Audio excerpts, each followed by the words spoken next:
ప్రెగ్నెన్సీలో నెలలు నిండే కొద్దీ లేదంటే మన డ్యూ డేట్ దగ్గర పడుతున్నప్పుడు చిన్నగా నొప్పులు అనేవి స్టార్ట్ అవుతాయి అనమాట. సో ఇవి ట్రూ లేబర్ పెయిన్సా లేకపోతే ఫాల్స్ లేబర్ పెయిన్సా, ఇలాంటి డౌట్ చాలా మందికి ఉంటుంది. సో ఆ డిఫరెన్స్ ఏందో ఈ వీడియోలో చూద్దాం.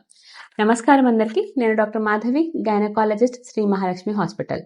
సో కొంతమందిలో ప్రెగ్నెన్సీ డ్యూ డేట్ దగ్గర పడేటప్పటికి చిన్నగా నొప్పులు అనేవి స్టార్ట్ అవుతాయి అనమాట. సో ఇవి ట్రూ లేబర్ పెయిన్స్ అవ్వచ్చు, ఫాల్స్ లేబర్ పెయిన్స్ అవ్వచ్చు. ఫాల్స్ లేబర్ పెయిన్స్ అంటే ఏంటంటే రెగ్యులర్గా రావు, వీటిని బ్యాక్స్టన్ హిక్స్ కంట్రాక్షన్ కూడా అంటారు అనమాట. రెగ్యులర్గా రాకుండా అప్పుడప్పుడు రావడం, తగ్గిపోవడం ఉంటుంది.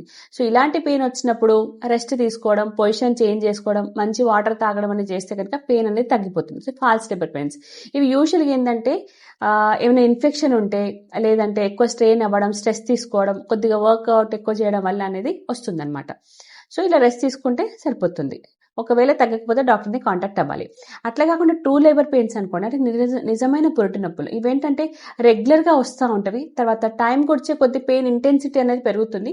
ఇంకా టైం గడిచే కొద్ది అంటే పెయిన్కి మధ్యలో, అంటే కంట్రాక్షన్కి మధ్యలో గ్యాప్ కూడా తగ్గిపోతూ ఉంటుంది. ఇవి ట్రూ లేబర్ పెయిన్స్ అనమాట, నిజమైన పురిటి నొప్పులు. ఇవి మనం రెస్ట్ తీసుకున్నా లేకుంటే వేరే ఏ మెడికేషన్ తీసుకున్నా కూడా తగ్గవు. సో ఇలాంటివన్నీ కనిపిస్తే మాత్రం డాక్టర్ని కన్సల్ట్ అవ్వాలి. అంతేకాకుండా వాటర్ బ్రేక్ అనేది కనిపించడం, మైల్డ్ బ్లీడింగ్ పీవీ లేదా స్పాటింగ్ అనిపించడం, బేబీ కదలికలు తెలియకపోవడం, ఇలాంటివి ఏవి అనిపించినా సరే వెంటనే గైనకాలజిస్ట్ని కాంటాక్ట్ అవ్వాలి. సరేనా? సో ఇలాంటి సిమ్టమ్స్ ఏమైనా కనిపిస్తే ఇంట్లోనే సెల్ఫ్ మెడికేషన్ తీసుకోకుండా డాక్టర్ని కన్సల్ట్ అవ్వండి. Thank you.